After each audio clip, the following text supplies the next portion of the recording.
Since starting this podcast, I've had the opportunity to talk to athletes early in their careers, but never did I think I'd have the chance to talk to a living legend. Our guest today is in the record books. He's in movies, and he's defined a sport. I don't even know what genre his story would be in. You know, you have sports, politics, and war. Throw in an NBA, and you got a hell of a guy. They say cats live 9 lives. Well, this guy is a lion. He's a king of cats. He's a legend. Lee Kemp. Lee, how are you today? Doing awesome, Natey. I really appreciate the opportunity to be on your podcast. I appreciate it too. A lot of people in my generation don't know, what kind of level of athlete you're talking about, highest in the sport, the Wayne Gretzky's, the Michael Jordan's, the LeBron James. So I appreciate you being on and being able to share your story. And getting ready for our podcast here, I, had to watch your movie. I heard a lot about it. I had to watch it, and I have to tell everybody listening that is a must-watch movie right now. We're all in quarantine. That's a must-watch movie. I gotta ask you though. We all have watched The Last Dance with Michael Jordan, and a big criticism of that documentary was he had full creative control. I want to know what the process was like for your movie. Well, for me, it was important to me to have my story told. I'm older than Michael, so I'm kind of at the end, of my life. I don't want to make it sound like the end of my life, but I'm 63. Right. So this was going to be something that I knew that I wanted to really be accurate, and I wanted to be told in a way that I really wanted. And I was so involved in it that the director actually allowed me to be one of the associate directors. So because I had such an involvement in it, and if I didn't like something or if I wanted something different, I would talk to him about it, and we'd go back and forth, and I kind of got my way almost all the time. Right. Because that's tough with the director, because I mean it's their movie. Right. You're the subject, but I wasn't the one paying for it. There was some executive producers that were actually paying for it and things like that. So for me to say no, I really want it to go this way, and make sure you get that in there.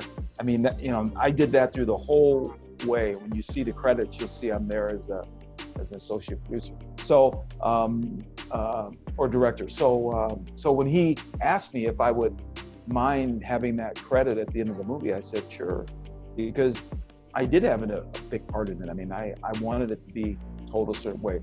The truth, of course, it's all the truth, but there's only so much truth that you can put into a 90-minute thing, Absolutely. And there's things he thought was important, and there's things I felt were important. So with someone like Michael, obviously with his clout and power, and I think he probably was the guy mainly paying for the whole thing. So he could make it exactly the way he wanted it to be. Yeah. So the movie gets, starts off about your childhood, and for me, as a child, I'm watching, guys like I said, Michael Jordan, the Ken Griffey Jr.'s, guys that, are Black and doing well, not just great in their sport, but just great as ambassadors of the game. So I'm watching them, and I'm proud because, they, similar skin color. I think I can do anything because they're doing it. I want to know, who was that for you getting into wrestling? Because at the time, was there a lot of Black athletes in wrestling, or no? What was the landscape like for you? Well, since you saw my documentary, you'll see where my family moved to Chardon, which was pretty much all white. There were just a few Black families in the whole town. But what that did for me is it took me out of the inner city of Cleveland. I didn't really live in the inner city, but right out on the outskirts of the inner city. But I wasn't in any organized sports when I lived in Cleveland. So that was through 6th grade. So had I stayed in Cleveland, I probably would not have gotten into sports. I don't think I would have. When I think back on what my interests were then, coming out of 6th grade, unfortunately, your environment kind of pulls you into the street. Not you'd have to be doing bad stuff, but the discipline it takes to be an athlete, that's a whole nother, that's just different, And so Chardon was a farming community, big bunch of big, strong farm white kids, I guess. And my dad we bought this acreage, 25 acres of land. It was a farm, but my dad still had his job in Cleveland in a factory, so he'd drive in, but he wanted to farm that. That was a dream he had.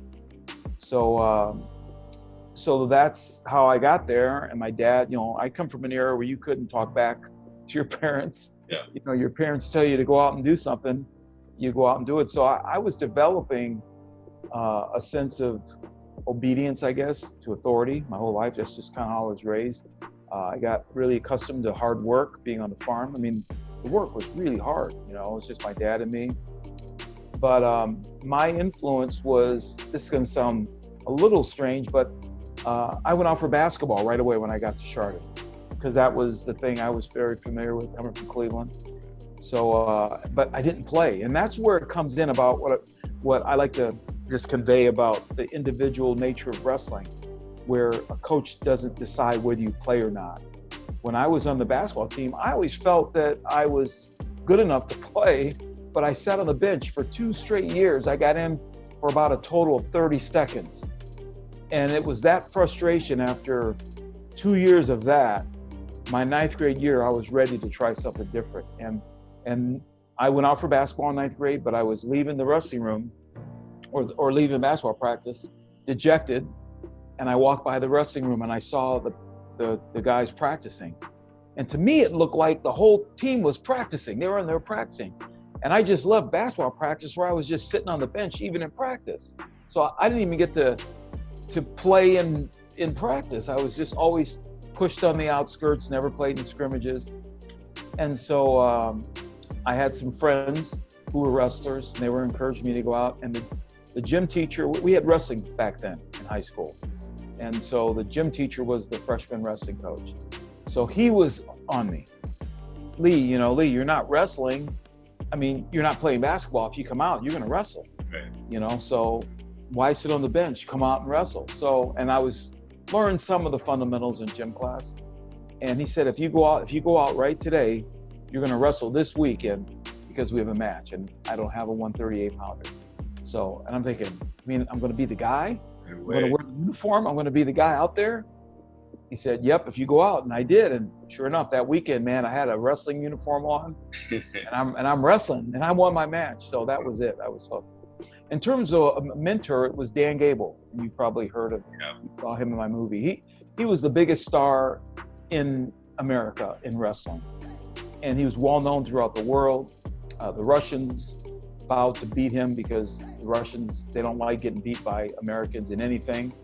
And Dan was consistently beating the Russians.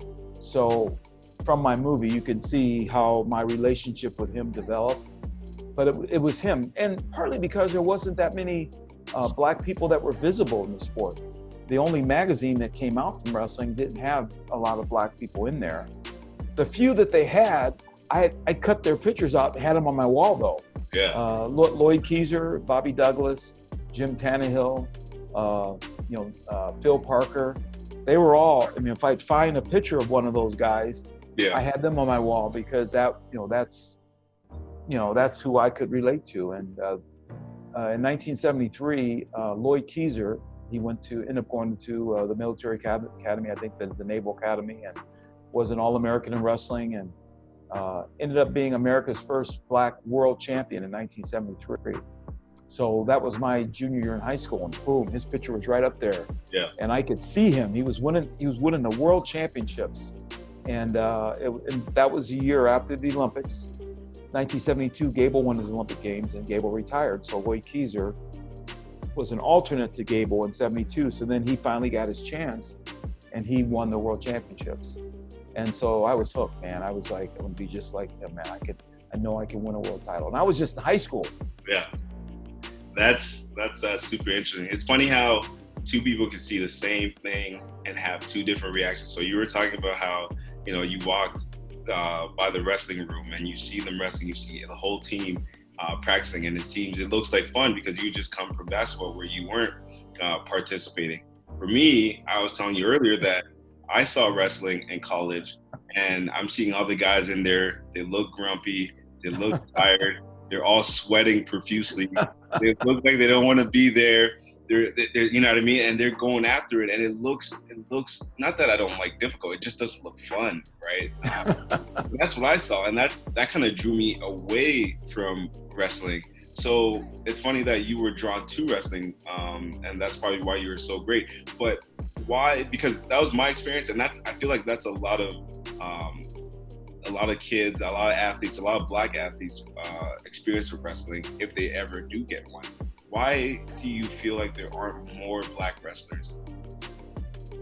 I think because there aren't programs in the inner city, where they can start young enough to gain the skills in order to be ready to compete in high school. As you know, in all sports now, people start really young, whether it's football, whether it's basketball, whether it's wrestling. I mean, there's 6, 7 years old, running footballs, throwing baseballs, shooting baskets, and then wrestling. I didn't start till 9th grade, which is really late typically, but that's the reason. Most of the dominant wrestling programs are in the suburbs, the wealthier suburbs. They're not in the inner city. In fact, a lot of inner cities don't even have a wrestling program. That's one of the reasons. There's organizations like Beat the Streets. You may or may not have heard of that organization, but that organization is there to help inner city youth, primarily Blacks and other minorities, get into wrestling to learn other skills like hard work, dedication, all the things you learn from being an athlete. You can learn, it's like an overdrive in wrestling because it's so intense, and you have to be very disciplined to wrestle. Typically, you have to lose weight to get down to a weight class, and just all that. You're getting the cauliflower ears. Yeah. It's just like you said, it's a grubby sport. It's tough. It's hot. It's sweaty. But when you go through that, you're prepared for war. And the military, they love wrestlers. When they have a chance to recruit a wrestler into any branch of the military of the United States, especially special forces, which is the tougher branches, wrestlers can deal with that type of intensity and then they know they can go without food and water for a while because that's what they've done in wrestling. Yeah. They've cut 20 pounds in wrestling to compete. So, they know that they can deal with the rigors of war and no food and, dehydration, all that stuff. Wrestlers do it every day. It's just their normal day.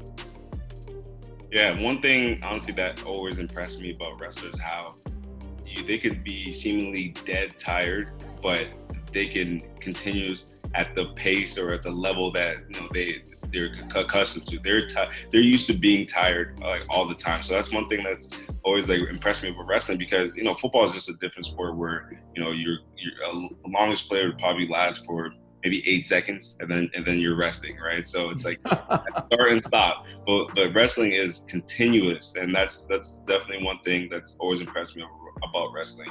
I want to know, for you, every athlete has a moment where it kind of clicks and they think, okay, maybe I can go far in this sport. I'm doing pretty well. Maybe I can make this a career. Maybe I can make this my livelihood. Maybe I can make this my life. What was that moment for you that you realized, okay, wrestling, I'm doing okay, but I think I can really dominate like the way you were dominating? Well, I keep referring to my documentary because you've seen it, so you relate to what I'm going to say. Is my freshman year, I wrestled on the freshman team, so just other freshmen, and I had success. I won the conference tournament at the end of the year, so that was a good positive experience, but it was just conference against other freshmen. The next year I made the varsity, and I had a 500 record, as you might imagine. Just first year with high school varsity athletes. So I had as many wins as losses. But then that summer, I met Gable. That was the summer of 1972. So I had a chance to meet the legend, Dan Gable, as a young kid. I was 15 or 14. He was, 22 or so, 23. He was at the prime of his career. I saw him at the clinic, and I was his drill partner. And that didn't happen by accident. When he needed someone to drill with, I was there. I didn't give anybody a chance to step in front of me. So he drilled me the whole week. So I learned from him. He was teaching the group, but he was using me as a drill partner, a dummy, so to speak, And then I went home, watched him win his gold medal on TV, and I was hooked. Just like I can remember watching Bob Hayes in the '68 Olympics. I remember watching, just some of the other black athletes compete in the Olympic Games in 1968 and 1972, actually. Track and field primarily is where most of the black athletes were in Olympic sports. But I felt that I could be an Olympic champion. I don't know why. After being with Gable, I just set a goal right there. And then that junior year, coming out of that summer, I set a goal to never lose again. That's just how high my goals were. And so I ended up going undefeated my junior year and winning the state tournament. That was when I knew that, okay, I could maybe reach that goal of being an Olympic champion. That was only my junior year in high school. I won the state tournament, Ohio State tournament, but I beat a defending state champion. I went from point A to point Z almost, and I saw how much I improved, and it gave me the confidence to continue pushing really, really hard. And I was just focused on seeing how good I could be. I didn't shy away from competition. In fact, I embraced it. Yeah. I went to where the tougher clubs were. I wrestled against the toughest wrestlers. I went up and down weight. I just went to where the toughest guy was. Wasn't thinking about record, like maybe losing one, or because I wanted to be undefeated, but I wanted the competition. Just wrestling Gable was, my coach didn't want me to wrestle him. But I didn't care. I wanted to see what it was going to be like to wrestle someone that good. It'd be no different. It'd be like if you were, maybe if there was a good defensive player, a good defensive linebacker that you're eyeing up, and then, you get the ball. Okay, now it's just you and him. Can you, it's competitive. Yes. There's a moment on the field, because I see it all the time, and I'm friends with Mike Singletary, and he goes down as one of the greatest linebackers of all time. He lived in Chicago, and I kind of got to know him. And talk about a competitive guy, man. Or guys like Lawrence Taylor. Everything gets to be one-on-one at certain points in team sports, whether it's Jordan being guarded by whoever. Yeah. I hear them talking about the rivalry, and that little rivalry that even Kobe had with Michael, Yeah. And so it's wanting the best. You want to be with the best. You want to compete with the best. You want to see just how good you can be. And that's what I was focused on. And I improved. My learning curve in wrestling is probably one of the steepest ever. I mean, I went from 1 year, not even a year, less than a year to beating everybody, And actually think about this one. When I met Gable after my sophomore year, it was the summer of my sophomore year. In less than 4 years, probably 3 years and a few months, I ended up wrestling him in an actual match. Because I actually wrestled him in 1975. It was after the Olympic Games in '72. And he made a comeback in 1975 to get ready for '76. So I was in college then. I was a sophomore. Yeah, you beat him. And he was in my weight class, and I was like, now I didn't know if I was going to win. There's no way. I mean, I don't have a crystal ball, but I wanted to see what it was like. I was one of these kind of people who I just try me. Let's see, and that's how I was. You know what? And it's interesting you say that, because the game is always full of one-on-one battles. I remember, being in as early as Pee Wee, I'd always find my goal every year was always find the best player on the team and beat that guy on defense, whatever. Yes. We do one-on-ones. I want to go against the best player because I want to see where I'm at and how much better I need to get. And exactly. I was, you know what I mean? And I was hard on myself. If I didn't win, I would, train and continue to train just so I can beat that guy. And I did that for every single team I was on, because for me, that's the only way you can get better, is playing better competition. And it's tried and it's been done throughout history where that's the only way to get better. You play against guys you're better than already. There's no drive to get better. There's no fight to get better. You know what I mean? So it's interesting that you say that, and I think that's the DNA of all great athletes. You know, you watch all these documentaries, Michael Jordan, always trying to compete, always trying to test himself. Kobe, LeBron, all the same, you know what I mean? And it's interesting they say that because every single great athlete has that same DNA. And the next and it's the same in business. You know, if you're the smartest guy in the room, you're in the wrong room. You know, you've heard that saying before. Yes. And it's true. You have to challenge yourself with people, hopefully, that are smarter than you, because that's the only way you're going to grow. And if you're the smartest guy in the room, no one's going to get, the organization's not going to get bigger than you. And that's ego. If someone keeps their organization that way, you want to have people much smarter than you. You know, that's how the organization grows. That's how you grow, exactly. Nowadays, there's just a lot of talk, a lot of conversations being had around race and the racial climate of the country. It's kind of hit a boiling point right now, and there's a lot of there's a race revolution going on now to a certain extent. What was the climate like during your time in high school and college? Well, I'll start back why my family moved out of Cleveland. That was we moved in 1968, and that was after Martin Luther King was assassinated. The whole world, well, really America, really had it was reminiscent, you know, of what we just experienced back then. That's what America was like back in the 60s. All the major cities were protesting, rioting, looting even, and all that stuff. I was young then, but still, 1968, I was still old enough to know really what was going on. I was born in 1956. So 1968, I was 12. I knew what was going on. So I experienced that then. Then we moved to Chardon, so I got pulled out of it.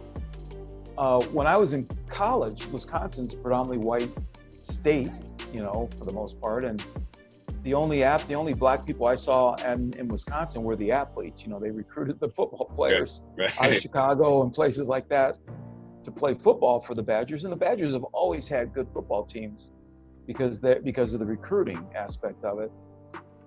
And there weren't that many black athletes. You know, we happen to have one other black athlete on the team, which is good. He was my roommate. And then when people don't know, like when I have these conversations now about, you know, racism that's kind of instilled or ingrained or systemic, any word you want to use, like my roommates, this is going to sound really bad, but they said that the reason why I was so good at wrestling, because I was built like a monkey and I had long arms and I could reach the guys, and they were serious. Yeah. They actually took out a tape measure and measured my arms and measured their arms. I mean, now think about that today. I mean, I was shocked. I didn't know what to do. I was a freshman or sophomore, whatever. And I was the best guy on the team. But they had to explain away my success that way. Right. It couldn't be because I worked hard and I was successful. It had to be I had these genetic characteristics, using terms like monkey, you know, with long arms, because that's, you know, monkeys have long arms, so they kind of related that. I remember one guy on the team calling Brazil nuts nigger toes, and I heard that. I'm like, wow, what the heck? And but I'm just one guy out of a team of 30 people, of white people. So you just listen, and that's the problem. As being black, we're supposed to just go along with everything, you know. And now, with all the sensitivities boiling over, we're protesting, and then the white people that are watching this they're in that mindset of, why don't they just get over it? Why don't they just get along? Because that's what they've been saying for 40 years. Like, even in my life, I'm 63 now. You know, back then, who am I going to say that to? Coach, you know, my roommates are teasing me that they think I mean, you just don't say anything, but look how racist that is. Yeah. And that's the kind of things that, not just me, but I'm sure you talk to Chris, if you talk to anybody, you know, of my age going back. And these are roommates that I'm friends with today. Yeah. And they would probably feel badly if I expressed to them now, if they watch this podcast, they're gonna know who they are. I'm not gonna mention their names, but I mean, we probably would laugh it off now. But that was, and I got really upset. And we got tape measures out and started measuring. Yeah. And so and then we wrestled down in Oklahoma, Oklahoma, Iowa, places like that. There'd be no black people anywhere except for me, and there was another guy on the team. and Chris. And one thing I noticed, Chris would always, he was very conscious of this. And he was supportive of his teammate, but he would come over to me and talk to me. And I had never experienced that. I'm thinking, what is he trying to get me to relax so his teammate will beat me? Yeah. But Chris was really sincere. And when I made it to the finals of the national tournament my freshman year, it was against one of his teammates. And he wished me good luck. And I'm like, he's wishing me good luck, Yeah. So, but in him and his teammate, they're good friends to this day. It wasn't that he's coaching against him. He didn't tell me his secret moves or anything. Right. He just supported me as another black man. And I always appreciated that. It's funny that you mentioned that story about being called a monkey. And I was literally today reading a story about an MLS player on FC Dallas. And as a teenager, he was playing in Italy. And in Italy, as a teen, he'd have his coach, and they'd be doing drills, and he'd do something well. And then the coach would say, the only reason why you're doing this well is because, you have these monkey, you're almost like a monkey. You have, you know what I mean? He literally said that, and this is happening. This guy, I think he's in his 20s now, so maybe 5-6 years ago, and it's still happening to this day. He said he would get in fist fights at least twice a week with his teammates because they put in his locker pictures of monkeys, right? So see, where does that come from? I just don't understand that. And now that I'm getting pretty vocal and I'm making a lot of vocal posts, and I'll talk frankly with all my white friends who want to talk to me about it, nobody is prepared. Some people are, but very few white people are prepared to hear these kind of things. They just want that. Just get over it, Lee. It's not a big deal. Don't speak out so much. You're just throwing fuel on the fire. Come on, but we've been being quiet for 400 years. It's just, and nothing's changing. You're talking about the same thing now that I experienced back in the 70s. And can you imagine when Jackie Robinson broke Color Bearer? You saw that movie in the documentary. You can read lots of stuff about how difficult it was for the early black players to just have a chance to play in the big leagues, whether it's baseball, football. We know Jack Johnson's story. We know how Muhammad Ali's story, all that stuff. It's got to stop. And now I am prepared to never shut down. Right. I'm going to talk about it whenever I have an opportunity to, because and this is the insane thing about race, and you probably know this.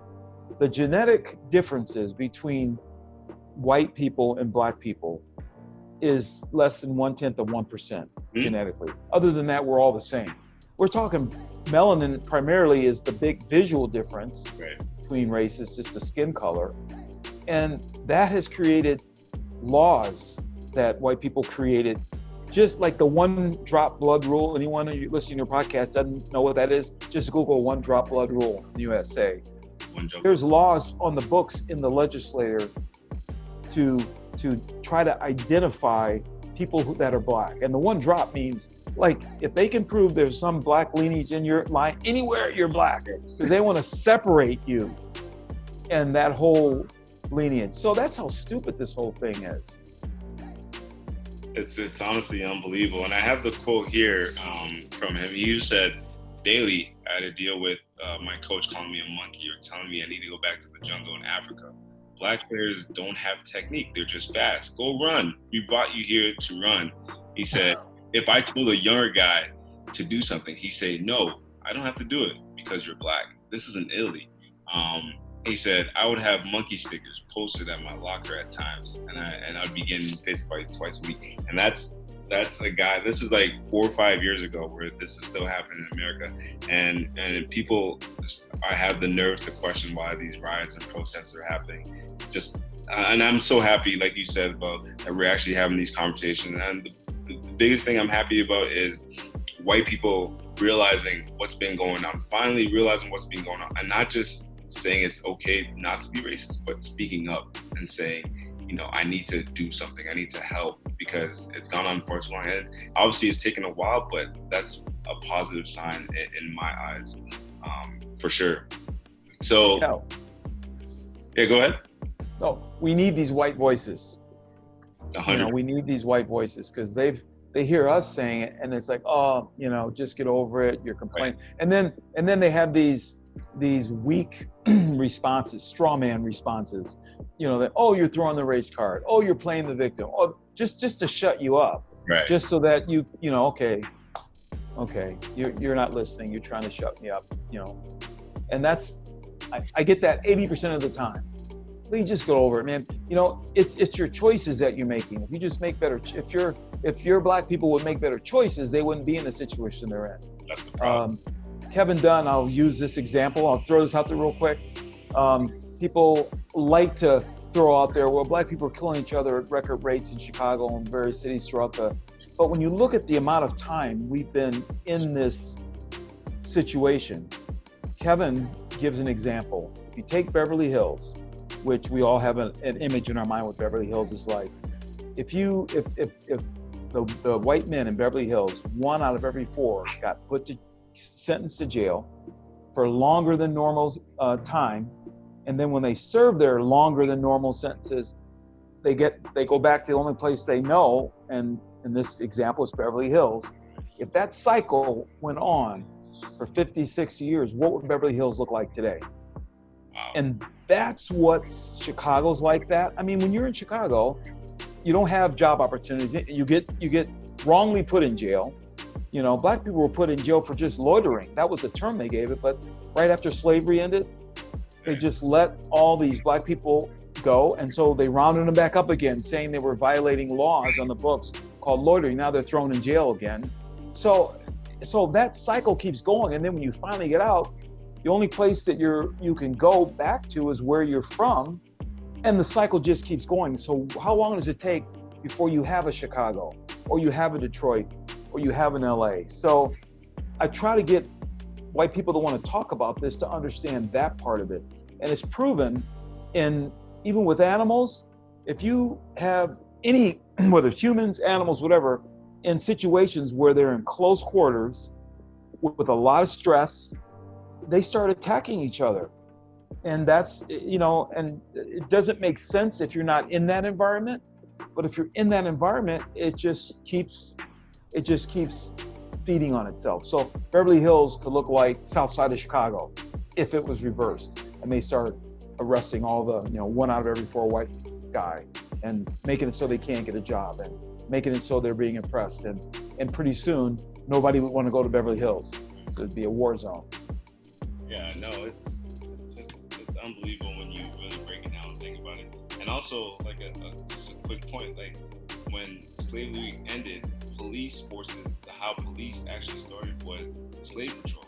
So yes, the whole system of policing, and we won't get into that too much, but it was built up upon putting black people down. So when you think about that and think about how systematic it is, it really will open your eyes. And I'm glad people are finally getting an opportunity to do some research, read, and understand why we're so angry.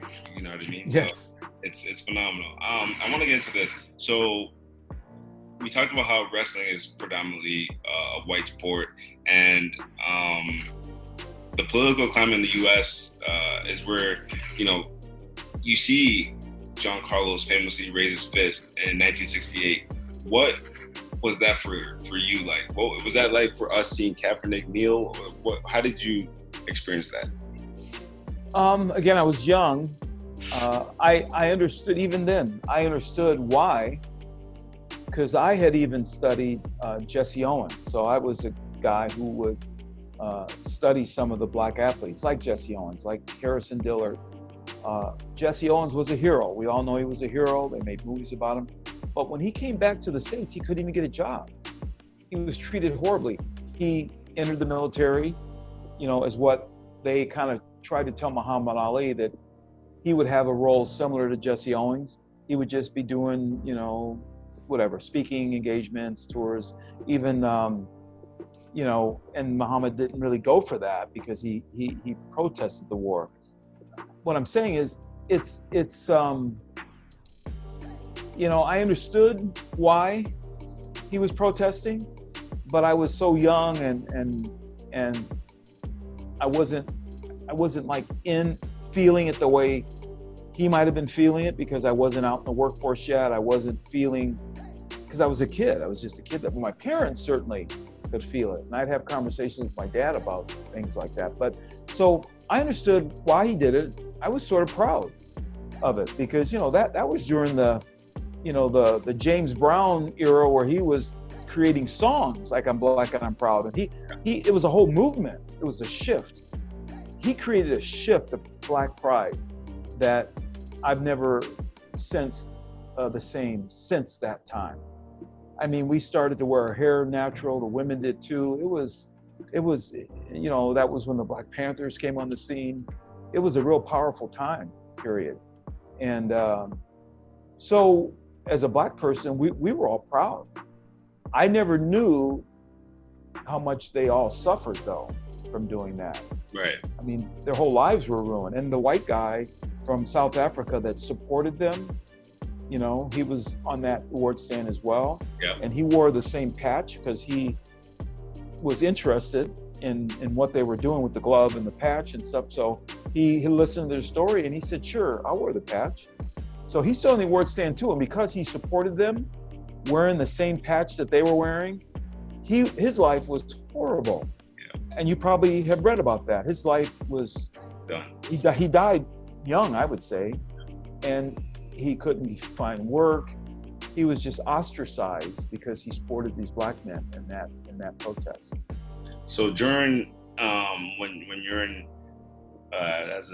after college and you're, you know, seeing racial injustice happening, were you more reluctant to, you know, speak out about things like that at the time because you feared what would happen, loss of job, loss of friendships? You know, the community you're in is predominantly white, so, you know, it might never ever be the same. So what were some of your fears in terms of wanting to speak out? That's a great question. To answer your question, the answer is yes. You know, there's one thing I remember that my roommate was Black, and one day he was from Chicago and I was from Ohio, of course, but he was from Chicago. So one weekend he went home and he came back and he put braids in his hair and he wore braids to practice, and the coach made a big deal out of it. It shocked me because the team was all white. It was just Dave and I. And the coach publicly told him, hey, don't ever wear braids to practice anymore. Wow. And so since Dave and I were roommates, and the coach came over to me and said, Lee, don't you ever come to practice with braids in your hair. And I was like, wow. So then Dave and I were roommates, and I was the star on the team, you know, and I was mad. I was really furious. I said, I'm gonna go talk to coach about this. And I was mad. And my friend Dave, roommate, said, Lee, don't do that. He said, I can handle it. You know, he said, you're the star on the team. You don't need to be in the middle of this. He said, you're here for a bigger purpose than that. You know, you want to be a national champion. And so we were, and on the one hand, he was right. And on the other hand, I wish I would have said something. I think Michael Jordan's going to feel sorry that he didn't, at the appropriate times in his life when he probably could have made a difference, he didn't. He was so focused on basketball, and he used the excuse, and it wasn't an excuse. He was, in his mind, he was right. He says, I'm going to focus on basketball. You know, I'm not a politician. This is where I'm focusing on this. But when that happened to my roommate, I knew the injustice in that. It just didn't, even as much as last year, there was a Black wrestler that an official made him cut his hair. Yes, I remember that, his dreadlocks. That's are you kidding me? That official, I think later because of the backlash, but in that moment, that wrestler had to emasculate himself as a Black man and cut his hair to wrestle. That is ridiculous. And I even sense when that happened to my roommate, and I heard it myself, and I would have had it out with my coach. I would have talked to him about that. And I don't know where the conversation would have went, but I was prepared to do that. So Dave stopped me. So I guess to answer your question, I was prepared. And because I was the best guy on the team, and I was a quiet guy, I wasn't like I am now, real talkative. I was one of them quiet types, man. You don't know what's gonna, when you're quiet, nobody knows what you're thinking. They don't know. And I was just this muscular, quiet guy who was winning on the wrestling mat, which is a really physical sport. no one really bothered me. So when I did speak up, people kind of, I was kind of a tough guy to coach. And this isn't good to really say, but I would speak up if my coach tried to talk about that athletic thing, Lee, you're just athletic, you're just quick, you're just coach, wait a minute. Yeah. And I would tell him, man, I work just as hard as these guys. I remember having some conversations like that with my coach. They weren't heated or anything, but I always spoke up for the hard work that I was putting in, and I'm not just winning on athleticism here. Yeah. I'm winning because to be frank with you, I just am better than these guys because I study the sport more. 100%. Kind of like Mike Tyson. No one really thought of Mike Tyson as a really bright guy. Yeah, until he started talking about how he studied all these fighters, and now he's kind of reinvented himself. Yeah. He's got a good mind. He says things that make a lot of sense. Yes. But back when he was in this mode of being a fighter, people wrote him off as not being a very bright guy, but he was. So it's amazing how people just assume that we're not smart, that we can't possibly be doing this out of our own intelligence. Yeah. It's got to be something that comes out of just some, innate thing that comes from genetics only. Right.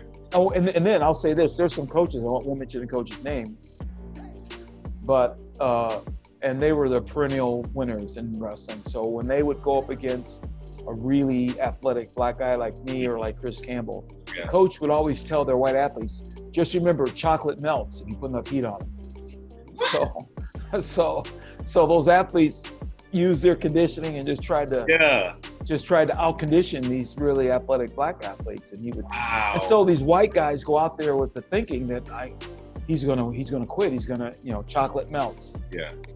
And so that's the kind of stuff that you deal with being a black guy, So I made sure I wasn't gonna be that guy that was melting. Yeah. I was gonna bring the heat and bring the fire, and I was in great shape.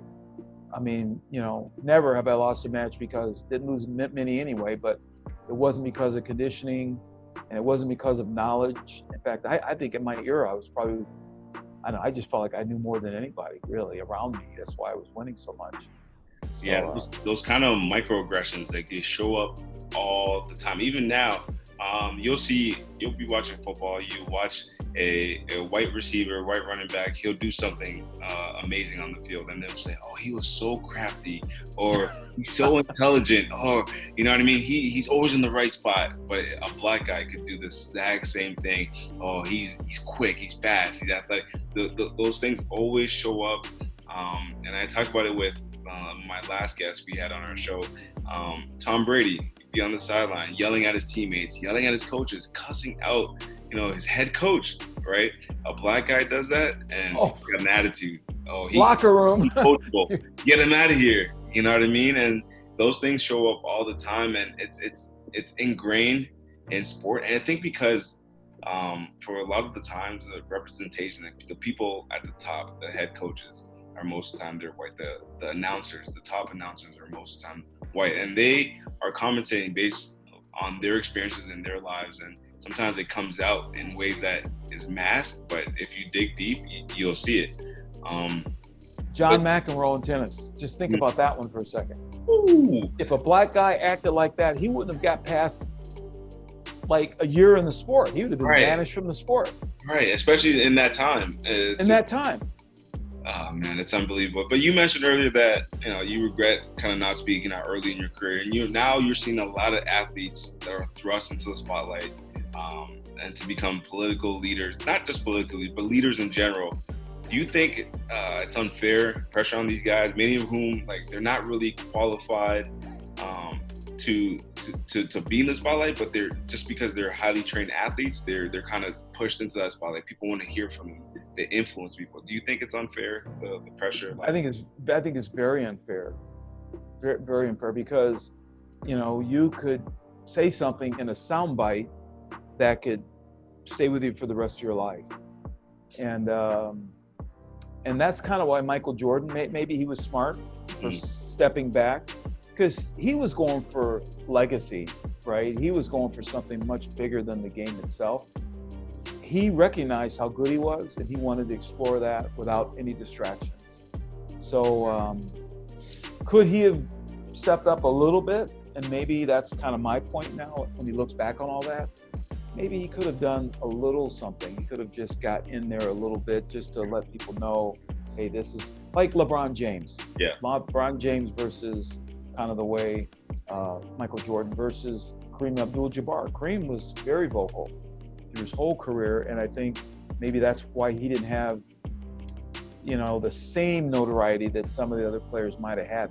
Plus, he changed his name. That pissed a lot of white people off. First of all, like whenever the black athletes become a Muslim, and change your name, that was right away a red flag. So they always got treated differently. But he did it and still played at a very high level. But it was no mistake ever where his loyalty was. So when you're with someone like Michael Jordan, and then he does say a soundbite, the one soundbite he will always be remembered for is the one about the Republicans wearing shoes too. Now, he said that off the cuff and didn't really think about it a whole lot. It might have made sense during that second he was thinking about it, but now look at that. That will follow him for the rest of his life. So to answer your question, I'd say no, they probably shouldn't be in the limelight speaking on issues outside of their sport, because they're not really focused on that. And maybe in that part of Michael's career, it was important to sell shoes, and he says one thing, wrong thing, and he gets a lot of America, tipped against him now. It could affect his brand. I mean, so it's tough. It's tough to speak out. You could lose your job if you're in a work setting, if you're the one black and there's, what do you say? If I'm the one black guy on the team and I piss my coach off because I'm supporting my team, my roommate, is that going to be good for me going down the road? Probably not. So. Yeah, that's you're right, because there's so much on the line, especially for these athletes. And they're a lot of them their backgrounds come from places where they're less privileged, and now they're in an opportunity where they can make generational change for not just for themselves, but down the line, generations down the line. And they have to do that math in the head a lot of the times, like, oh, I speak out, I could potentially mess this up for not just me, but my whole last name, the whole line. And that's mental gymnastics that a lot of guys have to go through. And I know that's why I respect Kaepernick so much, because he did the math in his head and he thought, I don't care what the outcome is, it was more important for me to speak out against these issues. And he was killed for it, you know what I mean? Guys on his own team, his own coaches, didn't believe in what he was doing. But those same coaches are coming back now saying, I'm gonna kneel. How ironic is that? But it's not sincere, because he only did it because of the public pressure. The public pressure only can occur if in solidarity, white and black get together and finally realize, hey man, this is wrong. And so the scale starts tipping. And when it starts tipping, everybody jumps on, because people don't want to be on the wrong side of history. Even the commissioner, whatever his name is, Godell or whatever, he even makes a public statement. Why? Because he wants to be on the right side of history 5-6 years from now. Yeah. And then Trump is even saying positive things now, because the election's coming up and he's pandering the black vote. So that is just so insincere. It's just frustrating that they took this man's career away, just like 5 years of Muhammad Ali's career was taken away. Right. And he didn't know he was going to have a chance to even fight anymore. Right. But he took a stand and he never wavered. So Kaepernick did the same thing. If Kaepernick would have went on and acquiesced, apologized, just really, really apologized and said, I'm sorry, boss, whatever, he probably could have got back in and played and be playing now. But he didn't, and I wouldn't have done that either. I couldn't have done it. I just wouldn't have been able to do that. And he didn't do it either. So the universe, God, shifted in his favor, and his name will be forever in the history books as maybe starting the tipping point of all this, really. 100%. So you have a movie and now a book, and you're a revered public speaker, inspirational. What are takeaways readers and listeners and the audience from what you're creating? What do you want the takeaway from you want to be from everything that you're giving us? I want the main thing in life that I want everyone to understand is that every one of us is going to go through hardships. Doesn't matter if you're rich, poor, black, white, whatever color you are, whatever. We're going to experience something, some hardship, whether it's cancer, a bad medical report, an injury at the wrong time, you know, the Olympics being canceled, like in my case. You know, I mean, I trained my whole life for the Olympic Games in 1980, and now we're not going. Now in 2020, the Olympics are postponed. It still remains to be seen if they're going to still even have it. But, you know, so, you know, you lose your job, you get divorced, you know, anything happens. That's life. What's most important is what you do after that, how you react to that. And I use the term, you know, after 40 years after the Olympic boycott, I'm still standing. And I'm still, every day I wake up, I say to myself, what can I do to be productive today with what I have available to me? And that's what allowed me to keep going. Even after the boycott, like, what am I going to do? So I went to graduate school after 1980 because I felt, wow, this was taken away. I thought I'd be on a Wheaties box maybe or something. I mean, I knew I was going to be an Olympic champion in 80. I just knew it. It didn't happen. So I just started to be productive in other areas. So my advice is, or my takeaway in my book and the movie is, having resilience is the best quality that any of us can have, because we're all gonna experience hardships and disappointments. 100%. So let's go back to one of your, so to say, hardships. In 1980, you're the best wrestler in the world at the time. Everything is going good. Just tell me, before we get into the boycott, what's your mindset during 1979, 1980? What's going on in your life at that time? Well, I was quiet. I was kind of a quiet, reserved guy, but I said once to a close friend, the only way I won't win the Olympic Games is if they cancel it. That was just how confident I was. I mean, they're just going to have to not have the games, because if I'm there, I'm winning. You know, I'm sounding a little bit like Deion Sanders now, I guess. I don't know. But inside, I wasn't verbally like him. I was internally like him. I was internally like Muhammad Ali. I just felt that there's nobody that could beat me. You have to feel that way. So that was my mindset. And so having the boycott be imminent, it was like a death. It was like a death of a child. Like, you never get that child back. It's gone. You've got to move on, and you will move on, but that situation will never, you'll never be able to have that situation back. Death of a loved one, death of a spouse, whatever, a child. It's that intense. It's that extreme. I still experience it. I mean, it's tough. I still think about it. Of course, you move on, or put it this way, like if you were wanting to be a doctor, so you go through, you major in pre-med and undergrad, you go all the way through medical school, then you're in your last year of residency, and you learn that maybe, I don't know, I'm going to make something up here, the accreditation of your university got revoked. Right. So now you can't get your degree from there. So you're like, okay, no big deal, I'll just transfer. Like, no, you can't transfer. You've got to start all over again. Right. You're like, I'm in my last year though, I've just done 8. Well, if you want to be a doctor, you got to go back. None of this matters. None of this counts now. Right. And there'll be some people that'll say, okay, I'll go back and do medical school over again, right?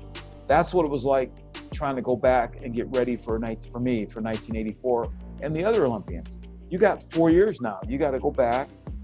And then halfway through that, like around 1982-ish, we learned that the Russians, the Soviets were going to boycott the games in Los Angeles. So now another game screwed up.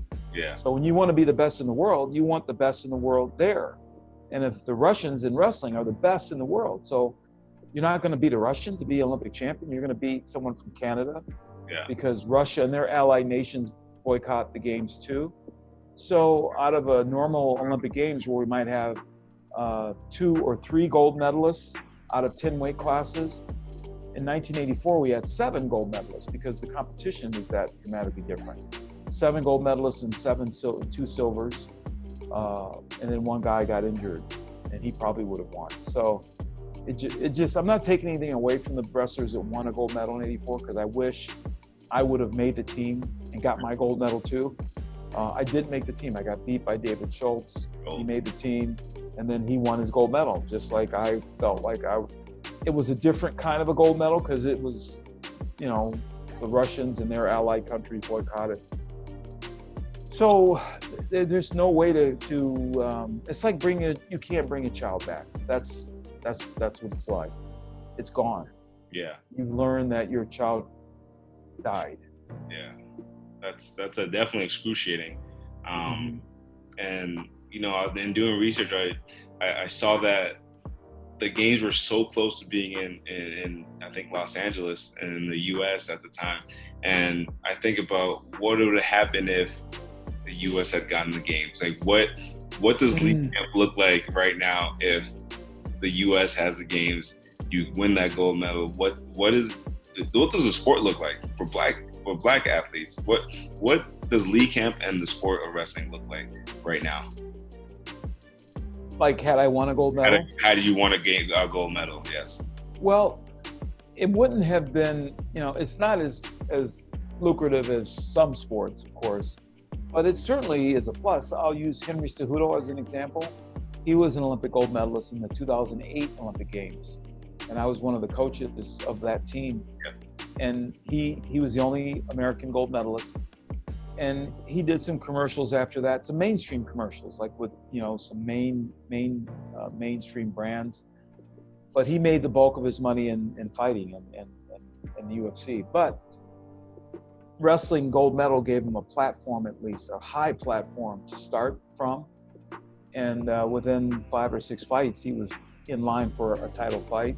So for me, I don't know how I would have adjusted to fighting real well, but, you know I would have gotten something out of it financially. I mean, some endorsements, something, you know, maybe, you know, people jokingly talk about the Wheaties box, but, you know, I mean, they're like Cael Sanderson has been on the the front of the Wheaties box, and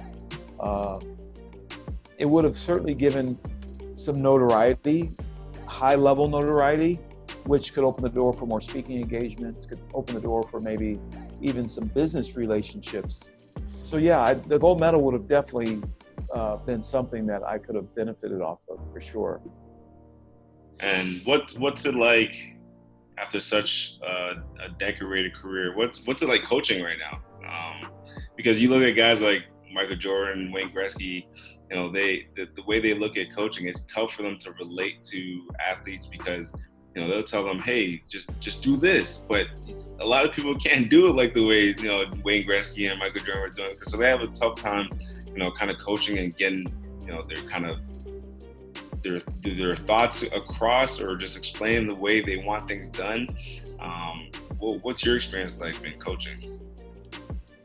Same thing. I try to understand that going in, so that I try not to make the athlete feel that they're a lesser of a person, or if they're dumb, or just they don't want it bad enough, or what. I try to not make them feel that way by the way I say something. I never coached full time, so I wasn't in the mix for a long time. Like for the Olympic process, I was only like a 6-week process, and then I have coach privately. I do privates and do private training and things like that. But I know exactly what you're talking about. So I realize, I've got a son. That's probably a better example, yeah. Right? I've got a son, and I think he's got some genetic abilities similar to me, and sometimes we have conversations, and he'll very quickly let me know, Dad, I'm not you, you know. So, and it hits me like, okay, you're right. You're you, and you have to do it the way you do it. And I think the best coaches understand that going in. And my son has allowed me to coach him, but yet understand that he's not me. And I try to wait till he gives me a coachable moment, meaning he'll ask me a question. Yeah. And a lot of times it's on the living room floor, and I'll say, well, why do you ask me this more at practice? Practice is a different thing. I mean, with all the other teammates there, I come in the room, I start taking over. It's a little embarrassing, I think, for him to have your dad there with my credentials. And my son says, Dad, everybody expects me to be as good as you when I'm in the room. And when I'm not, I don't like that. So I just stopped coming in the room. I respect it. He didn't tell me not to come. I could tell it hurt his feelings when we had that conversation, but I didn't push him to say it. I just knew that was the right thing to do. So I just stayed out of the room. And if he asked me something on the living room floor, that was a coachable moment. I would show him there, not make him wait until the next day in front of the whole team. And I'm gonna be the great Lee Kemp and come in and show him how to do it in front of everybody. That's how he viewed it, and there was a pushback there. And that I see it with fathers and sons, especially fathers who are good athletes. You probably see it, I'm sure, in football. I mean, I'm sure in basketball. I mean, I can imagine what it was like Michael Jordan having a son that played basketball. That had some success too. Or Walter Payton's son played football. I mean, you just go on and on and on. It's tough. It is. It's tough. And on a lighter note, you've accomplished so much in your life, but everything you've accomplished has come with immense hurdles. So when, your kids or your athletes, come with you and they've got excuses why they can't do something, like, how does that come off for you? How do you experience that? And because it has to be like incredible, like, because you're thinking, what? Like, do you kind of know where I've been? All too often, I do remind my son that I am a world champion, and I do know what I'm talking about. So I've had to pull that trump card out many times, not only with him but with other athletes too, or other coaches. Coaches are a breed of people that are really thin-skinned and they have big egos, and they're coaching their team. And someone like me is kind of on the outside, and I come in and I kind of say something, or I want to say something. Oh my gosh, it's a lot of pushback sometimes.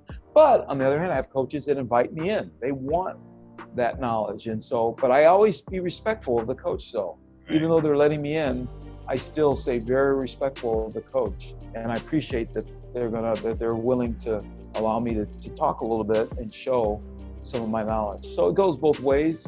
There's some coaches that just shut it right down.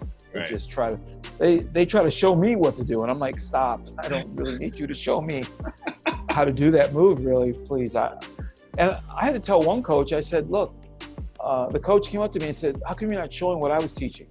I said, well, because I feel like the reason why I'm in the room is because of what I've accomplished in wrestling. And if I think I can bring my knowledge to help your athlete, you should allow me to do that. Right. I said, I don't have to be here just to show the moves that you're showing. What is the sense?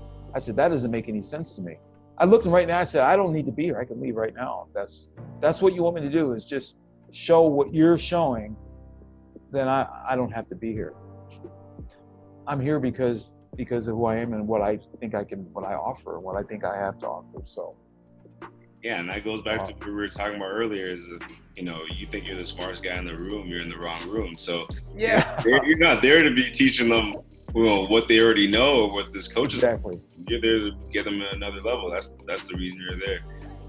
That's interesting. It's funny that still goes on. Yes.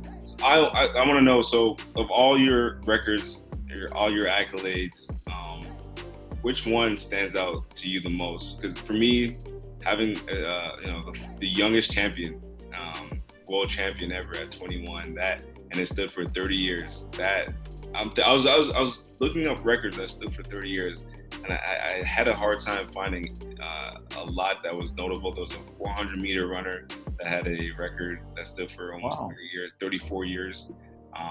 But that was kind of it. So I want to know which one of your records is kind of. That was it. That was it. And you know what? I don't want to sound like I'm complaining about this, but no one really talked about it. Like, sports writers didn't talk about it. So I didn't talk about it because I didn't want to come off like I'm trying to bring attention to myself.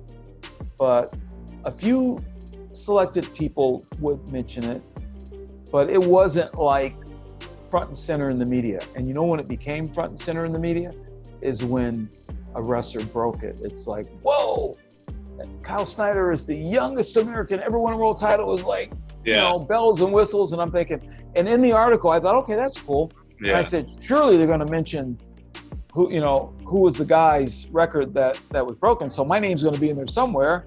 And I'm reading the whole article. My name's not in there anywhere. And I'm like, well, how can they do that? I'm older, so I mean, this was in 2016. Right. So I mean, who am I going to complain to about that? You know, I just said, wow. I mean, they're not going to say that the record was 30 years. It was by me. You know, why wouldn't they say that? So through my whole, even when that happened back in 1978, it wasn't really talked about. In fact, one of my good friends, John Bartis, said that. Lee, you know, you're the youngest guy to win a world title. I'm like, really? I didn't really know. I mean, how would I know that? I didn't know that. Right. And so then I started studying and I started looking. I said, yeah, I am. That's pretty cool. And so that was in 78. So things rolled along. And then when I won my third world title, no one had ever done that either. So I was the first American to win more than 2 world titles. So it stayed at 2 for a long time. And the 2 world titles were always an Olympic title and a world title, which they're both world titles, but they're different. You know, the Olympics is a world championship, but it's the Olympics.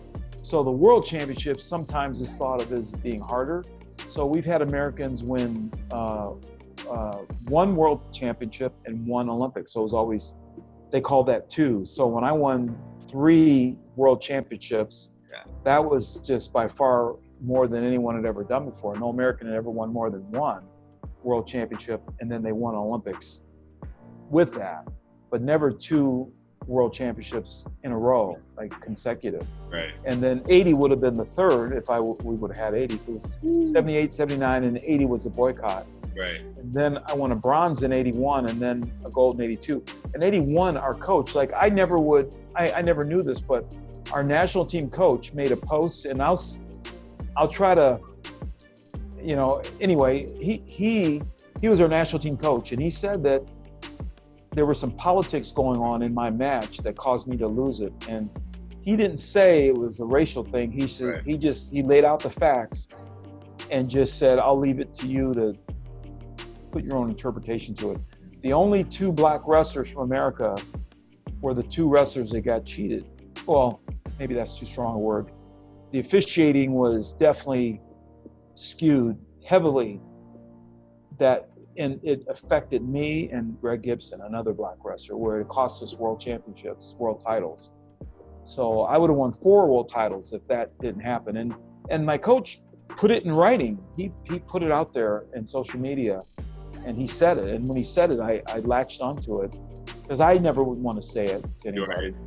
But he said it, and he's a well-respected coach.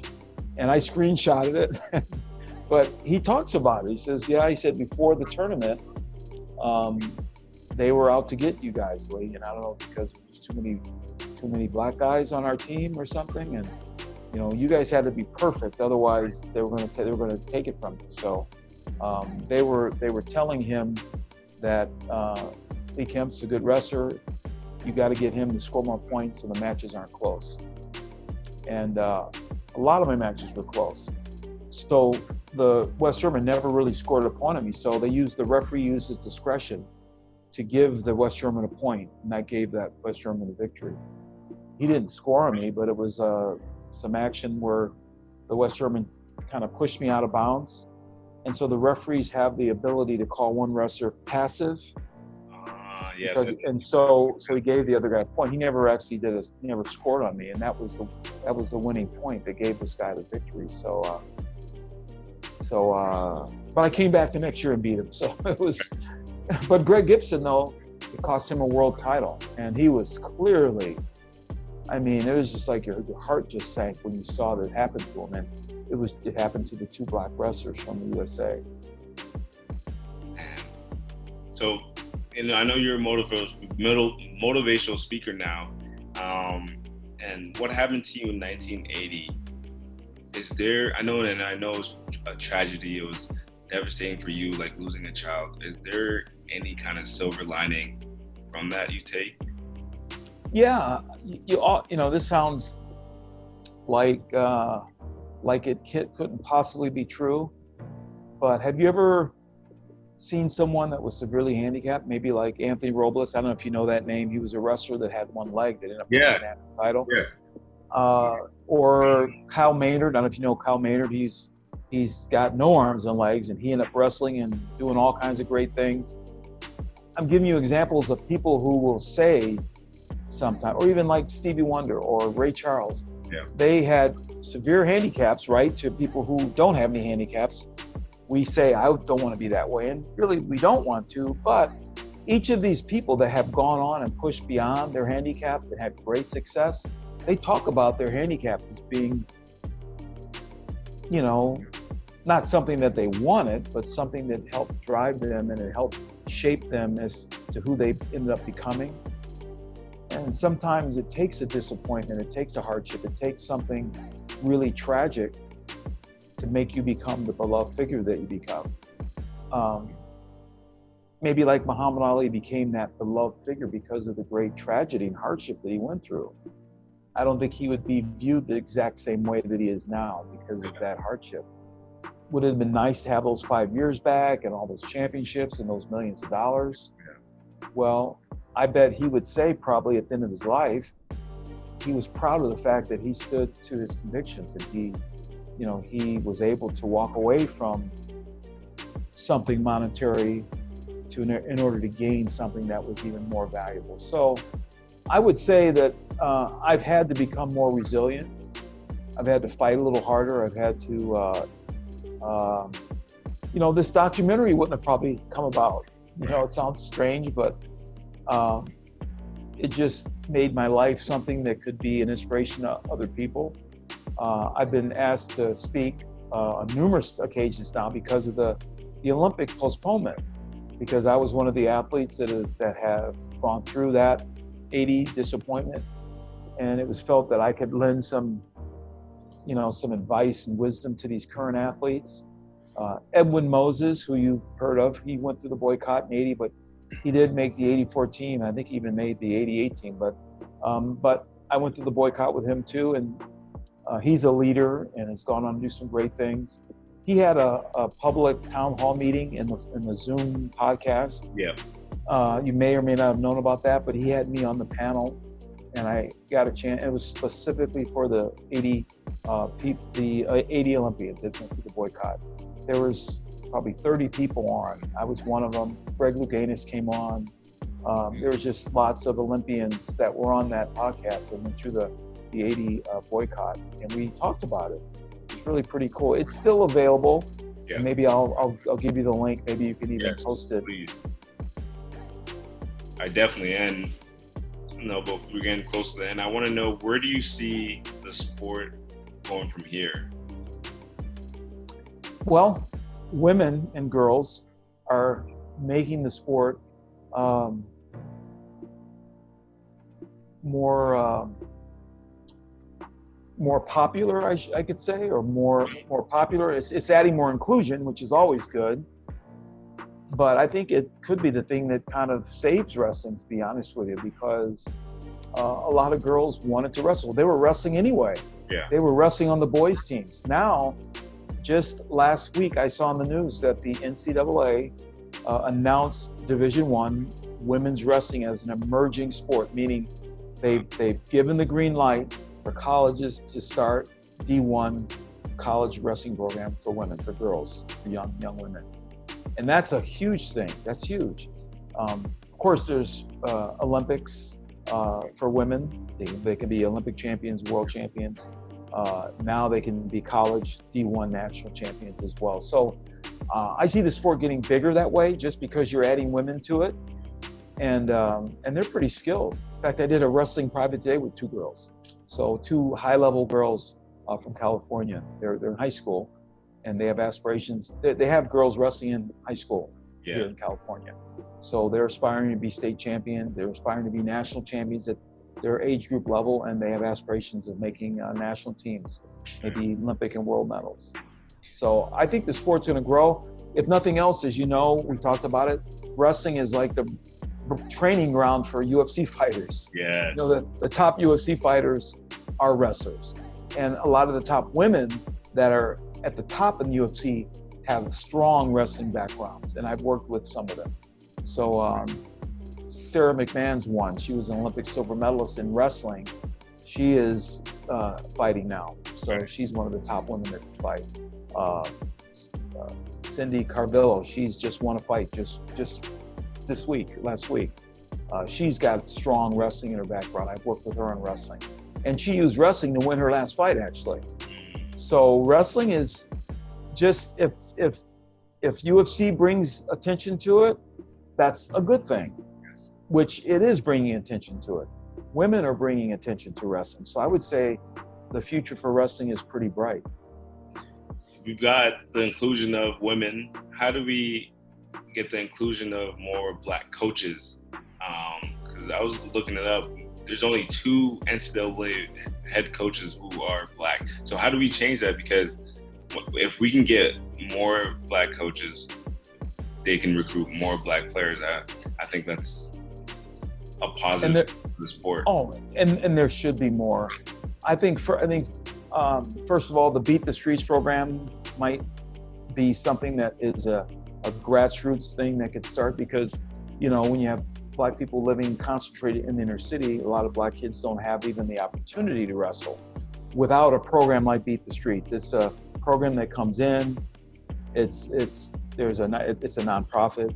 They come in and they'll actually bring mats to the school, they'll bring a coach to the school, and they'll start wrestling programs. So I would say supporting Beat the Streets, if you can maybe put that out there, maybe in some of the posts beyond your podcast. It's just, Beat the Streets is a national program that is wrestling based, presenting opportunities for inner city youth, boys and girls, to learn wrestling. And what they do is they actually will raise money. They'll bring a mat to the school, so now the school has a mat. Wrestling requires very little equipment. You don't even need wrestling shoes. You don't need any type of warm-up or anything, or uniform. You just, for practicing, you can practice in your socks if you have to, you know. But Beat the Streets will donate wrestling shoes, they'll donate a mat, they'll donate a coach, and now you've got a wrestling program. And these inner city schools will start competing against each other. And then when they get into the high school, now they have a foundation. And some of these kids could get recruited out of the inner city into some of the, you know, the public private schools, you know what I mean? Where, you know, maybe if they get good enough, maybe the families could maybe move into another area on behalf to benefit their son, because their son might be able to get a scholarship now, early enough where that kid could matriculate through one of the top high schools. And that happens all the time in Illinois. Happens in football, happens in all sports, where if you have the right talent, you will get into the right high school to get the right notice, you know. So, but it all starts with these grassroots programs. Beat the Streets is just one of them. And in terms of coaches, there is Chris Pendleton is a Black wrestler, very successful. He now is coaching at the University of Oregon, or Oregon State, one of the Oregons, the one in Beaverton, Oregon. But he had been an assistant. This is his first head coaching job. During my era, there were only like two or three. Well, Bobby Douglas and Fletcher Carr were the 2 Black coaches during the 70s and 80s. And as you can see, it's not much different today in 2020. So these ADs just gonna have to start having the mindset to include these Black coaches, because, you know, I mean, a lot of white people don't think affirmative action makes sense, but if you have 2 Black coaches in 1972, 3, 4, 5, and you have 2 Black coaches now, what's the reason for that? There are a few more Black ADs coming on the scene. I know there's a Black commissioner of the Big Ten, is Black. So, but the problem is, you let one Black in a high-level position, it's hard for that Black person to really, maybe there's pressure, and people criticize Obama for that. You know, they say, well, when he was president, he did nothing for Black people. Well, that's not true. But the the real overt and knee-jerk type things that people wanted to see right away, they never saw. So they just assumed he wasn't doing anything for black people. So just being one black face in a big organization at the top, it's hard to really start moving the strings sort of at the bottom. But I think we're going to have to start doing that. We're going to have to start maybe putting ourselves out there and exerting the power that we do have. And I think that's what a lot of the criticism came, maybe even during the Obama administration. Maybe we're not putting enough pressure on these athletic directors to hire a black coach. We don't even have a black team owner, and 60-70% of the football league is black. What's that all about? You know, there's not enough pressure being exerted, and there's blacks that have enough money. Oh yeah. So why don't they have a team? There's got to be some other reason that they're not being included or they're not being invited to the party, you know? So, you know, these black colleges, they'll recruit these black, like Wisconsin, basically. It's hard to believe a state like Wisconsin, which is predominantly white, the top running back every year is a black running back out of Wisconsin. And where is that running back from? He's from maybe some southern school, Georgia, somewhere. They recruit, they recruit those kids up to Wisconsin, and it's a great opportunity for those athletes. I can't blame them. You know, they go to a place like Wisconsin, they're going to be in bowl games, you're going to get a lot of eyeballs on them. So yeah, they're going there for their own benefit. But you know, when's the black coach coming? You know, and so yeah, it's got to be more effort, more pressure. Absolutely, Lee. This was fantastic. I want the people to know where they can find your movie, where they can find the book, and where they can get more of you. My website, just leekemp.com. You can find everything there. The movie's called Wrestled Away, the Lee Kemp story. It's a great title. In fact, the director came up with the title after learning my story. I mean, all these things in my life got wrestled away from me in wrestling terminology. So it's called Wrestled Away, the Lee Kemp story. So if you Google that, you'll see the video on demand platforms that it's on. It's on pretty much every video on demand platform except Netflix. But you can go to my website too, and you'll find everything there too. Amazing. Like I said, he's the king of cats. He's a lion. He's a legend. Lee Kemp, thank you so much for doing this. I had a lot of fun just researching and finding out more about wrestling. I hope the listeners that I have take it upon themselves to look you up, look at wrestling a different way. And I appreciate you so much for doing this. Thank you so much. Thank you, Natey. It's awesome getting to know you and to be on your podcast.